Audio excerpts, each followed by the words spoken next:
music died the moment she entered. A violin scraped to silence, a glass slipped from someone's hand and shattered against marble. And at the far end of the glittering ballroom, the Duke of Ravenshire stopped breathing. Because the woman walking through the doors of his Christmas ball had died 5 years ago. Snow clung to Clara Ara Whitcomb's cloak as she stepped inside Ravenshire Hall, her gloved hand wrapped firmly around the small fingers of the boy beside her. Oliver looked up with bright, curious eyes. "Is it beautiful in here, Mama Clara Ara?" he whispered. The child's voice was soft enough to vanish beneath the chandeliers, yet the entire room had already gone silent. Clara Ara forced herself to breathe. "Yes," she said gently, "very beautiful." But beauty was not what greeted her. It was shock. The ballroom stretched before her in a sea of candlelight and silk, ladies in satin gowns, gentlemen in polished evening coats, the towering Christmas tree glowing beside the orchestra. And every single person in the room was staring. Whispers began immediately. "Good God! Is that—" But she died. Clara Ara lifted her chin and kept walking. She had imagined this moment 100 times during the long journey back to Ravenshire. She had imagined scandal, cold politeness, perhaps even cruelty, but nothing had prepared her for the absolute, stunned silence that now followed her every step. Beside her, Oliver tightened his grip. He was only 4, but even he could sense the tension hanging in the air. "It's all right," she murmured quietly. Whether she meant it for him or for herself, she could not tell. Then she saw him, Christian Ravenshire, 30 years old, Duke of Ravenshire, standing perfectly still in the center of the ballroom. He had always been tall, but now he seemed carved from stone itself. Broad shoulders beneath a black evening coat, posture immaculate. His green eyes fixed on her with a look that made the distance between them feel suddenly unbearable. 5 years. 5 years since she had last seen him beneath the glow of candlelight. 5 years since the train between London and Bristol had left the rails in a screaming catastrophe of iron and smoke. 5 years since society had buried her name among the dead. And now the dead had walked back into his house. Christian did not move. Not when she stepped further into the room. Not when the whispers spread like wildfire. Not even when Oliver tugged gently at her sleeve. "Mama, why are they looking at us?" Clara Ara knelt quickly beside him, smoothing his small coat with steady hands. "Because they are surprised," she said softly. He nodded solemnly, accepting the explanation with the quiet trust children gave so easily. Then she stood again, and finally, Christian moved. He placed his untouched glass onto a servant's tray without looking away from her. Then he began walking toward her, slowly, deliberately. The crowd parted as he approached, nobles stepping aside as though a storm were moving through the room. Clara Ara felt her pulse hammer in her throat. He looked different, harder. The carefree second son she had once known had vanished. In his place stood a man shaped by duty and grief, a duke. He stopped only a few feet away. For a long moment neither of them spoke. Christian's gaze traced her face with unbearable intensity. The red hair pinned into a widow's style, the pale skin touched by exhaustion, the quiet dignity she forced herself to maintain. Then his eyes dropped to the boy beside her. "Who," he asked at last, his voice low and dangerously calm, "is that child?" Clara Ara felt Oliver press against her skirt. She placed a protective hand on his shoulder. "My stepson," she answered. The words seemed to echo between them. Christian blinked once. "Only once. Your stepson?" "Yes." His jaw tightened. "So you married?" It was not a question. Clara Ara forced herself to hold his gaze. "Yes." A pause. "With whom?" "Hugh Merrick," she said quietly. "A gentleman from Gloucestershire." Christian's expression hardened. "And where is Mr. Merrick now?" Clara Ara swallowed. "He died 3 months ago." Something flickered behind Christian's eyes. Relief. Pain. Perhaps even anger. But he showed none of it. Instead, he turned toward the watching crowd. "Music," he ordered calmly. The orchestra hesitated. Then the violins resumed. Conversation exploded through the room in frantic whispers. Christian looked back at Clara Ara. "Come with me." It was not an invitation. It was a command. Clara Ara glanced down at Oliver. The boy's brown eyes were wide with uncertainty. But Hugh's dying request echoed in her memory like a vow. "Take him to England. Make the world see him. Protect him." She nodded once. Christian turned without another word. They followed him through the ballroom, past rows of staring nobles, through a side door and down a quiet corridor lit by candlelight. At the end of it, he opened a heavy oak door. "The library." Clara Ara stepped inside. Oliver clung tightly to her hand. Christian closed the door behind them. The soft thud echoed like a verdict. For several seconds he said nothing. Then he spoke. 5 years. His voice was raw now. 5 years, Clara. He stepped closer. We buried you. His eyes burned into hers. I searched for you. Clara felt her breath catch. You searched? For weeks, he said sharply. Hospitals, villages, the railway line, everywhere. Silence filled the room. Then his gaze dropped again. To Oliver. You disappeared, Christian said quietly. And when you returned? His voice hardened. You returned with another man's child. The library felt smaller after his words. Oliver pressed closer to Clara's skirts, peeking cautiously at the tall man before them. Christian Ravenshire noticed the movement. The boy's brown eyes met his for a fleeting second before retreating again. Something inside Christian tightened unexpectedly. The child was small. Too small to carry the weight of whatever storm had followed his mother back into this house. Yet the boy clung to her with the instinctive certainty of someone who knew exactly where safety lived. Christian forced his attention back to Clara. She stood straight despite the exhaustion etched into her face. 5 years had changed her. There were faint shadows beneath her eyes, and the quiet confidence she now carried had not existed in the bright young woman he remembered. But the red hair, the clear blue eyes, those had not changed at all. You vanished, Christian said again, quieter now, without a single trace. Clara folded her hands together. I know. That is all you have to say? Her composure wavered for the first time.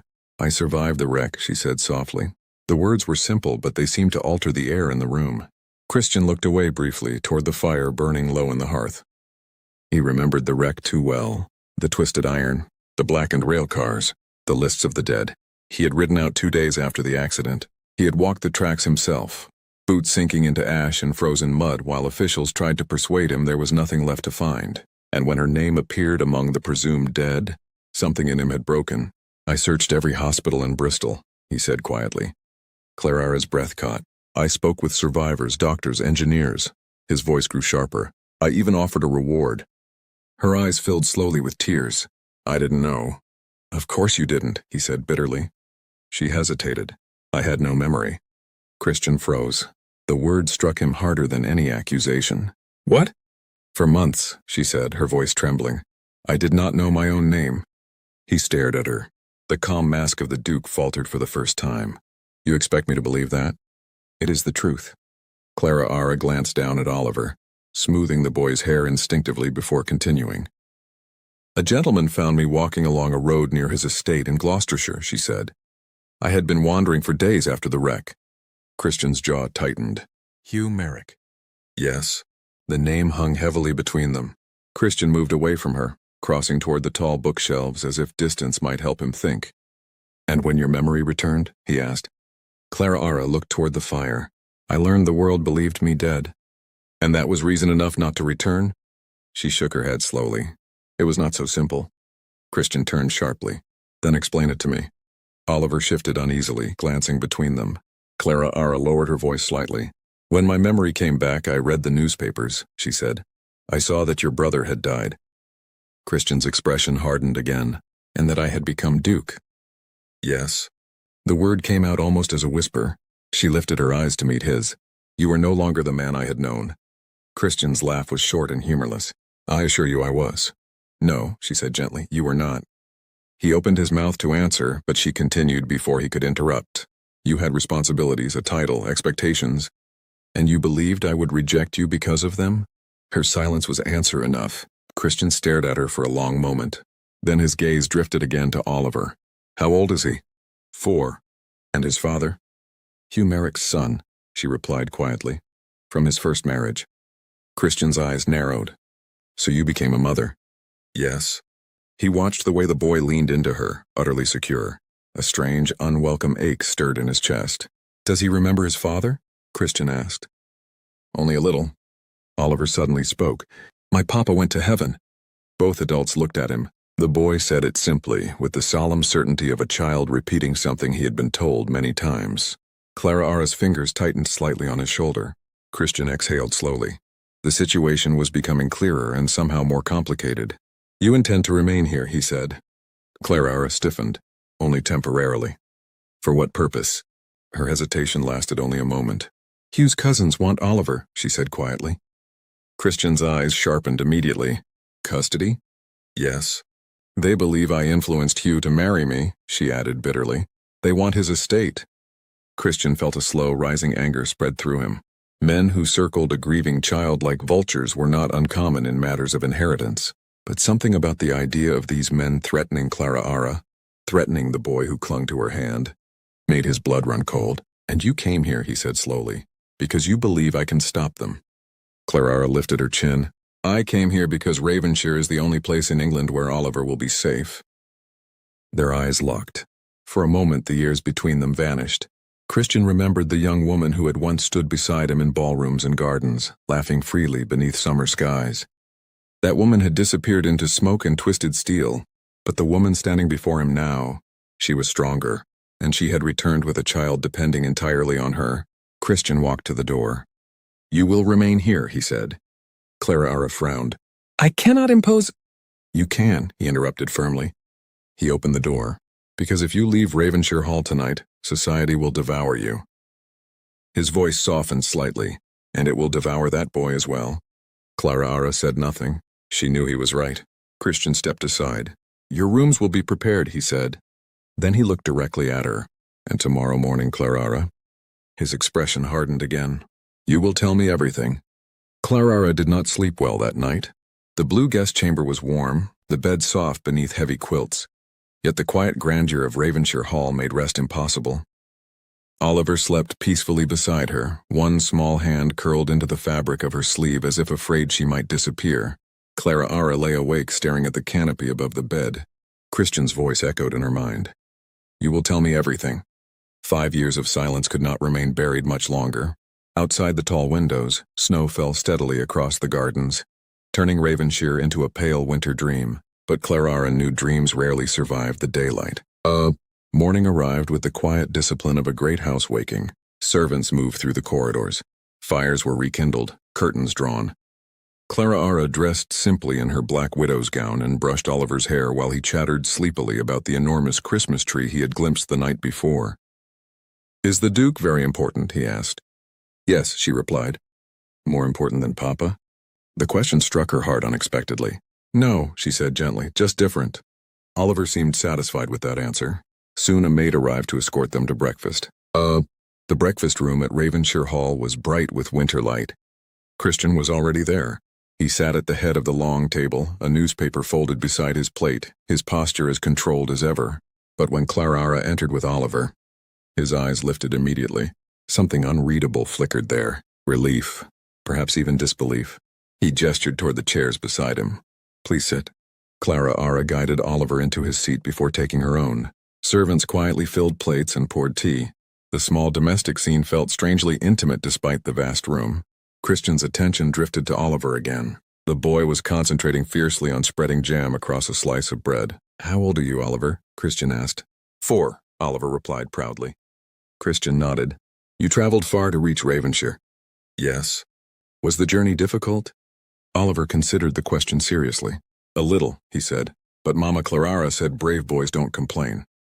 Christian glanced briefly at Clara Ara. Something softened in his expression. The boy clearly adored her, and she clearly adored him. Whatever their past, that devotion was real. Christian turned back to his coffee. I received a letter this morning. Clara Ara's hand froze, from the Merrick family solicitor. The words drained the color from her face. They move quickly, she murmured. They move greedily, Christian corrected. Oliver looked up in confusion. What is a solicitor? Clara Ara forced a smile. A man who writes many letters. Oliver accepted the explanation and returned to his breakfast. Christian leaned back slightly. They intend to challenge your guardianship. Yes. They claim Hugh was too ill to make legal decisions. Her jaw tightened. He was perfectly lucid. That will be difficult to prove. Clara Ara lowered her gaze. I know. For a moment Christian studied her silently. He remembered the shy young woman who once hesitated to speak in crowded rooms. The Clara Ara sitting before him now was different. Exhausted, yes, but resolute, protective, fierce. Do you have a solicitor of your own? He asked. No. Christian exhaled slowly. Then that problem is already solved. Clara Ara frowned slightly. What do you mean? My solicitor will arrive tomorrow. Her eyes widened. You arranged that already? Yes. Christian, I cannot ask you to involve yourself in this. You didn't. His tone was calm but immovable. I chose to. Clara looked at him carefully. Why?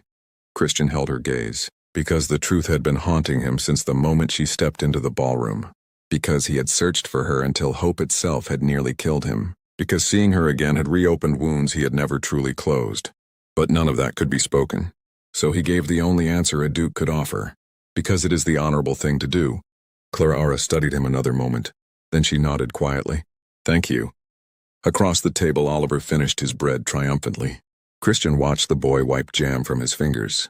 A strange thought settled in his mind. The child trusted Clara with absolute certainty. And now, whether he liked it or not, Christian Ravenshire had begun to feel responsible for them both. Later that morning, Christian returned to his study. Hartwell entered carrying a sealed letter. The Merrick solicitor again, Your Grace. Christian broke the seal and read quickly. His jaw hardened. Vultures, he muttered. Hartwell remained calm. Bad news, Your Grace? They have already petitioned the court. They want custody immediately. Hartwell paused thoughtfully. And Mrs. Merrick? Christian turned toward the window. Outside in the snow-covered garden he saw Clara helping Oliver build a crooked snowman. The boy laughed loudly as she pretended to scold him for throwing snow. For a moment she looked almost like the girl he once knew. Christian's voice became very quiet. They will not take that child from her. Hartwell inclined his head. I suspected as much. The following afternoon arrived beneath a pale winter sky. Snow still covered the gardens of Ravenshire Hall, though the sun had begun to soften the white edges along the hedges and marble statues. Inside the study, Christian Ravenshire stood beside the window, waiting. His solicitor had arrived precisely on time. Edmund Thorpe was a narrow, meticulous man whose spectacles always seemed to slide slightly down his nose. He had served the Ravenshire family for nearly 20 years, and had the rare ability to look unimpressed by dukes, judges, and scandal alike, which made him perfect for the situation now unfolding. Clara entered a moment later. She paused just inside the doorway, composed but tense. Christian noticed immediately how tired she looked. 5 years had not been kind to her, yet there was also something new in her bearing. Strength. Not the carefree charm he once remembered, but the quiet endurance of a woman who had learned how to survive. Oliver remained upstairs with the maid. This conversation was not meant for children. Mrs. Merrick, Thorpe said politely, bowing his head. Mr. Thorpe? Please sit. Clara settled into the chair opposite the desk. Christian remained standing beside the fireplace. He did not trust himself to sit. The room felt too small already. Thorpe opened his leather folder and dipped his pen in ink. We must establish the facts, he said calmly. Beginning with the marriage. Clara folded her hands tightly in her lap. May of 1844. And the ceremony? St. Mary's Church, Gloucestershire. The officiating vicar? Reverend John Alcott. Thorpe wrote quickly. And witnesses? Hugh's physician, Dr. Samuel Garrett, and the housekeeper, Mrs. Hadley. Excellent. He paused, then glanced over his spectacles. The Merrick family claims Mr. Merrick was too ill to make sound legal decisions. Clara lifted her chin. That is untrue. Can you prove it? Yes. How? Hugh left letters. Christian's attention sharpened immediately. Letters? Clara nodded. Several of them. He wrote them during his final weeks. Where are they? Thorpe asked. With his London solicitor.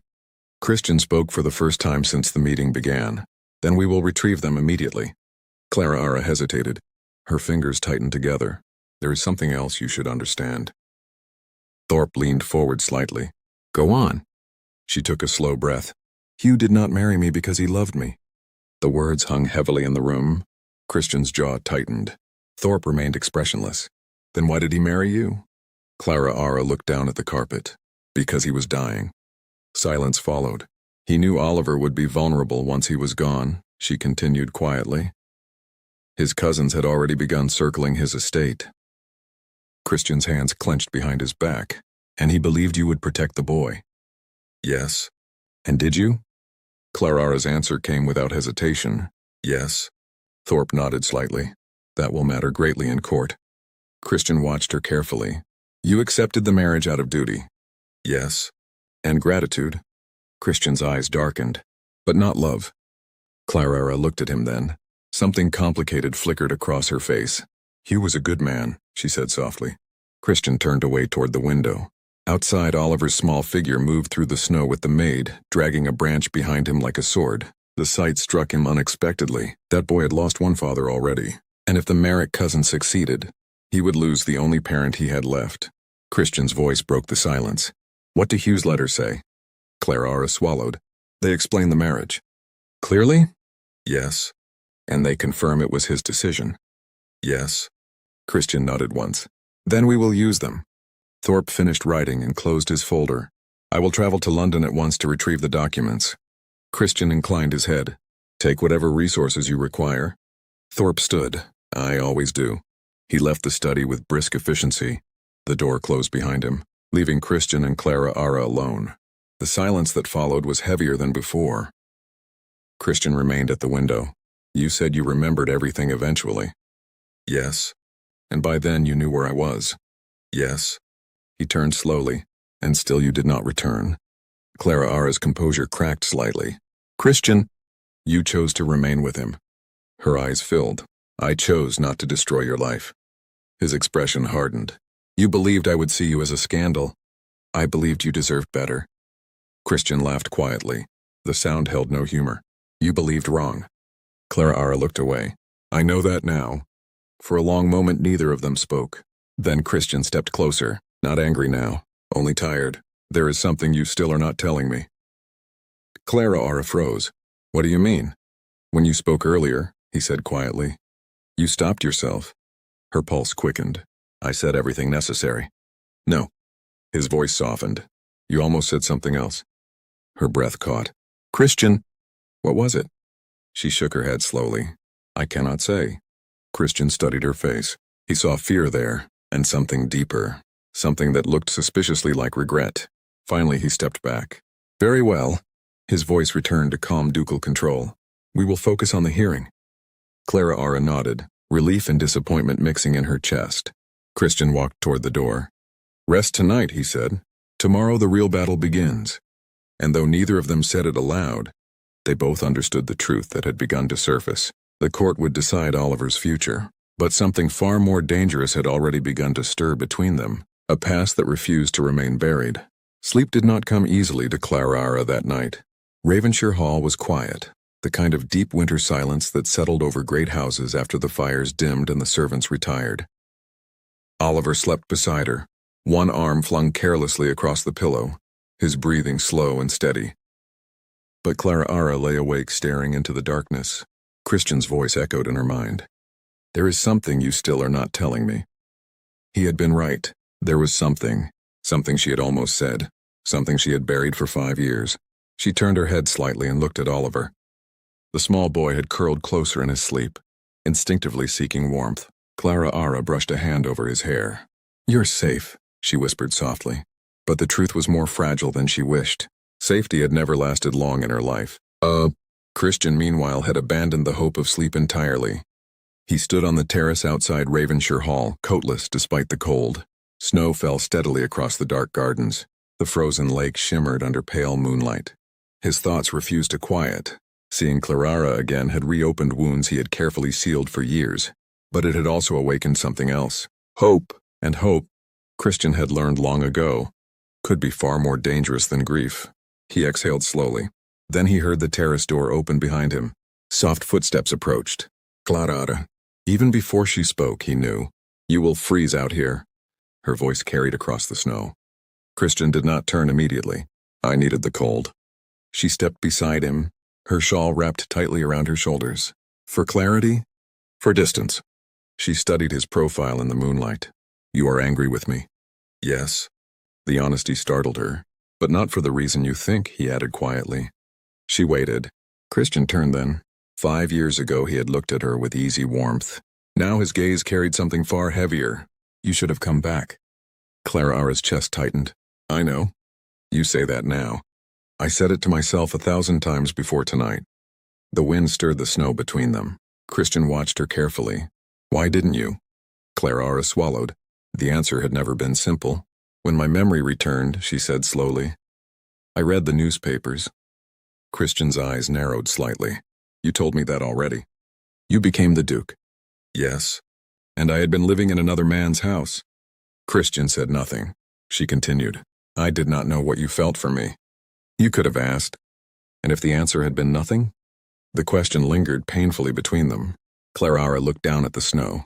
Hugh was ill, she said quietly. He needed help. And you stayed. Yes. Christian's jaw tightened. You married him. Yes. Silence stretched again. Then Clara spoke more softly. He asked me to protect Oliver. Christian glanced toward the dark windows of the house. You took that promise seriously.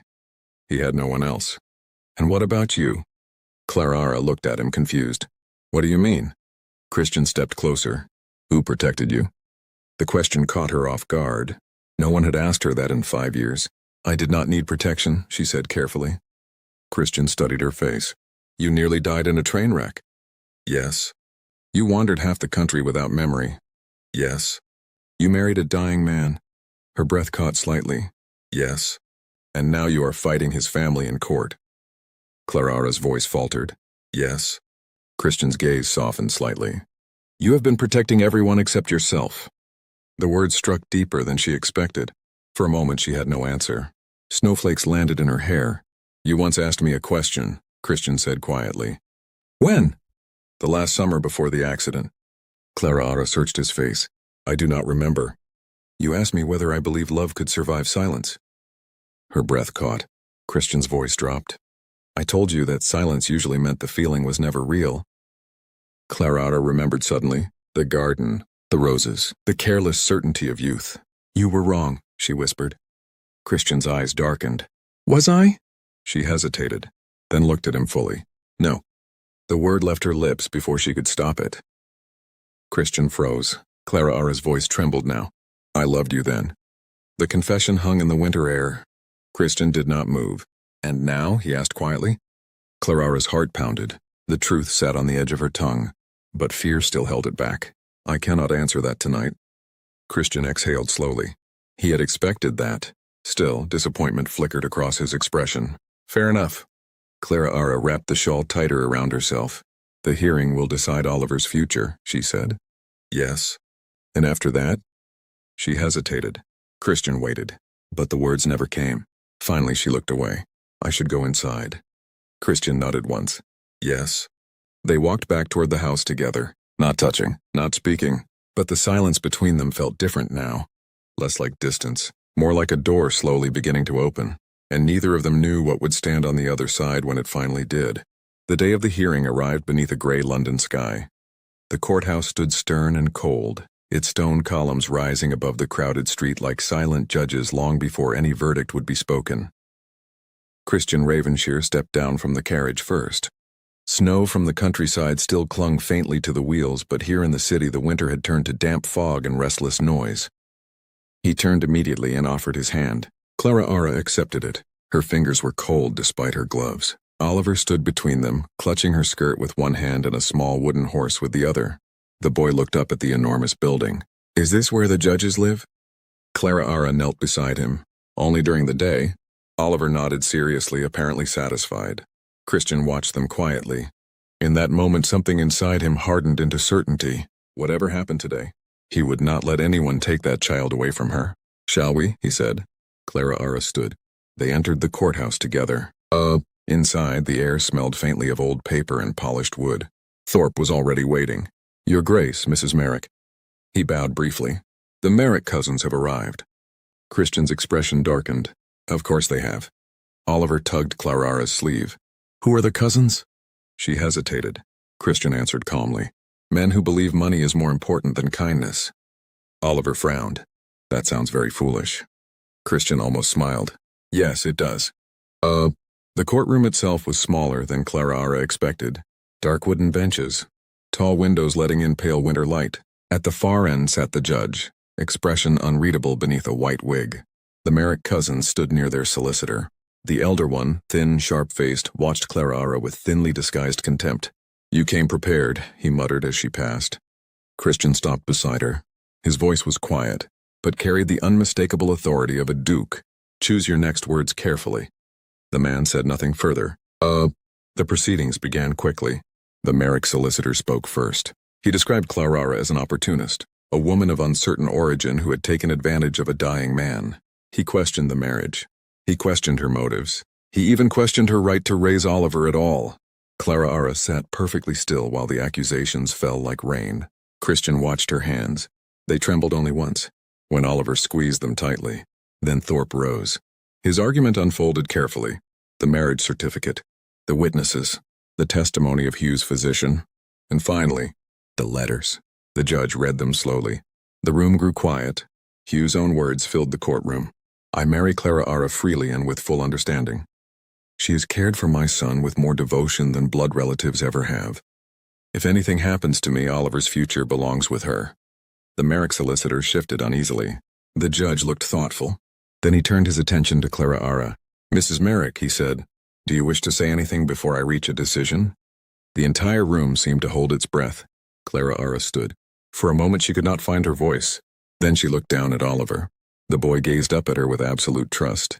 Her courage returned instantly. I did not marry Hugh Merrick for wealth, she said clearly. I married him because he asked me to protect his son. She paused. And because he once saved my life when I had no memory, no family, and nowhere to go. The judge nodded slowly. And you still intend to raise the child? Yes. Even now? Clara Ara did not hesitate. Yes. The judge leaned back in his chair. His gaze moved from Clara Ara to Oliver, to Christian. Finally he spoke. The court recognizes the legitimacy of the marriage between Hugh Merrick and Clara Merrick. Relief surged through Clara Ara's chest, but she forced herself to remain still. The guardianship of Oliver Merrick, the judge continued, will remain with his stepmother. A sharp whisper rippled through the room. The Merrick cousins looked furious. But the judge was not finished. And should the Merrick family attempt further interference without legal grounds, he added sternly, this court will not view it kindly. The gavel struck once. It is settled. Clara Ara's knees nearly gave way. Oliver looked up at her. Did we win? She knelt and pulled him into her arms. Yes, she whispered, we did. Behind them, Christian exhaled slowly. A tension he had carried for days finally loosened. Outside the courthouse, snow had begun falling again. Soft. Quiet. As they stepped back into the street, Oliver ran ahead a few steps before turning back. We are going home now? Christian answered before Clara could. Yes. Oliver grinned. Good. The boy ran forward again. Clara Ara watched him go. Then she turned toward Christian. Emotion filled her eyes. You saved us. Christian shook his head. No. His voice softened. You did that yourself. She hesitated. There is something I must tell you. Christian's heart slowed. He had been waiting for this. Tell me. Clara Ara drew a deep breath. The fear that had kept her silent for years finally broke. I loved you before the accident, she said quietly. Christian's breath caught, and after my memory returned, she continued, I loved you still. The city noise faded around them. Christian looked at her as if the world had shifted. Then why didn't you come back? Tears shone in her eyes. Because I thought loving you meant letting you go. For a moment, neither of them moved. Then Christian stepped closer. So now I must ask you something. Her pulse quickened. What? His voice was low. Honest. Hopeful. Do you still love me now? Clara met his gaze. This time she did not hesitate. Yes. Snow followed them all the way back to Ravenshire Hall. By the time the carriage rolled beneath the great iron gates, the countryside had softened into a quiet winter world once again. Oliver had fallen asleep against Clara Ara's shoulder, exhausted from the long day. Christian watched them both from the opposite seat. For the first time since she had walked into his ballroom like a ghost returned from the grave, the tension inside his chest had begun to ease. The court had ruled. Oliver was safe. And Clara had finally spoken the truth she had carried for 5 long years. I loved you before the accident. And I loved you still. The words echoed in his mind like something fragile and precious. But Christian Ravenshire had lived long enough to know love alone was never simple, not in a world ruled by titles, whispers, and reputation. The carriage stopped. Hartwell opened the door. Welcome home, Your Grace. Christian stepped down first, then turned to help Clara. She carefully lifted Oliver into her arms. The boy stirred sleepily. Are we home? Yes, she whispered. We're home. That evening, Ravenshire Hall glowed with candlelight. The Christmas ball, delayed by scandal and uncertainty, had resumed. Guests filled the great ballroom once again. Music swelled beneath the chandeliers. Laughter returned. Yet the atmosphere carried a new kind of curiosity, because the entire county now knew the story. The woman who had died in a train wreck, the widow who had returned with a child, and the Duke who had stood beside her in court. Clara paused at the top of the staircase. Her hand trembled slightly on the railing. I am not certain I can do this again. Christian stood beside her. You walked into this room once as a ghost, he said quietly. Tonight you walk in as yourself. She gave a nervous laugh. And what exactly is that? Christian looked at her. Not the widow. Not the scandal. Not the girl society once dismissed. You, he said simply. Then he offered his arm. Shall we? Clara Ara hesitated only a moment. Then she took it.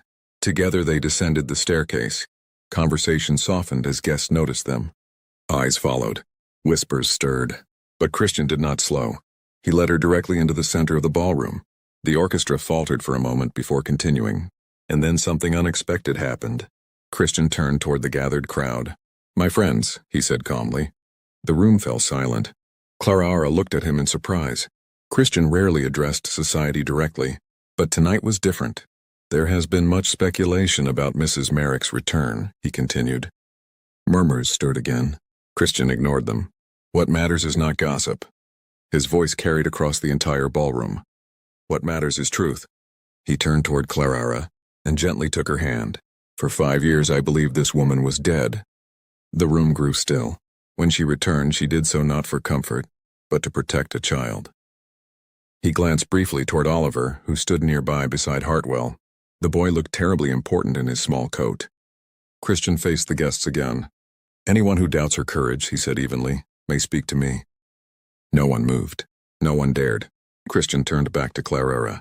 And there is one more matter. Her breath caught. The ballroom seemed to hold itself perfectly still. Christian lowered himself onto one knee. Gasps rippled through the crowd. Clara stared at him in shock. His voice softened. Clara Whitcomb, not Merrick, not widow. Her name. You once vanished from my life before I could ask you something. Her heart pounded. Tonight I will not wait any longer. Christian looked up at her. Hope and determination burning equally in his green eyes. Will you marry me? For a moment Clara could not breathe. 5 years of loss. 5 years of silence. 5 years of believing the life she once imagined had been destroyed forever. And now, the entire ballroom waited. Christian waited. Oliver whispered loudly from across the room. Say yes. Laughter rippled gently through the crowd. Clara wiped a tear from her cheek. Then she smiled. Yes, she said softly. Christian stood and pulled her into his arms. The ballroom erupted into applause. But the world had already narrowed to just the two of them. You realize, she whispered, society will talk for years. Christian brushed a kiss against her hair. Let them. He looked toward Oliver. The boy grinned proudly. Then Christian returned his gaze to Clara. We have already survived worse. The orchestra resumed its music. Christian offered his hand once more. May I have this dance, my future Duchess? Clara placed her hand in his. You may have every dance. They moved together across the floor beneath the chandeliers. Outside, snow drifted softly over Ravenshire Hall. Inside, the woman who had once been declared dead began a new life, not as a ghost, but as the Duchess of Ravenshire, and beside her, a duke who had never truly stopped loving her.